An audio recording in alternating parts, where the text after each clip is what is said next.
कच्च्या केळीची भाजी कशी बनवायची हे बघू. या ठिकाणी मी कच्चे केळी घेतले आहे, तुम्ही पाहू शकता. त्यावरील साल काढून घेतलेले आहे सुरीच्या साह्याने. आता आपण याचे छान असे बारीक बारीक काप करून घेतलेले आहे. तुम्हाला बारीक हवे तर गोल करू शकतात किंवा तुम्ही याचे चारही भाग करू शकतात. आता आपण याला फोडणी देऊया. कढईमध्ये तेल गरम झाल्यावर त्यात जिरं टाकलेलं आहे.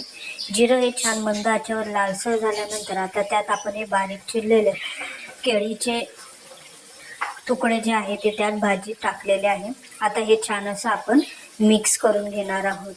मिक्स करून घेतल्यावर आता आपण त्याला छान पद्धतीने हे 5 मिनटं होऊ देऊया.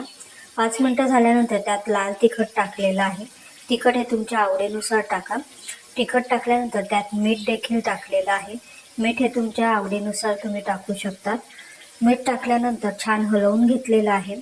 हलवून घेतल्यानंतर आता झाकण ठेवून मंद आचेवरती आपण त्याला 15 मिनटं होऊ देऊया. या ठिकाणी 15 मिनटं झाल्यावर आपण छान झाकण ओपन केलेलं आहे. आपण बघू शकतात आपली भाजी ही रेडी झालेली आहे. तुम्हाला ही माझी रेसिपी कशी वाटली हे मला कमेंट बॉक्समध्ये सांगायला विसरू नका व बेल आयकॉन दाबायला विसरू नका, जेणेकरून जे नवनवीन व्हिडिओ टाकणार आहे ते सर्वप्रथम तुम्हाला बघायला मिळेल. Thank you so much.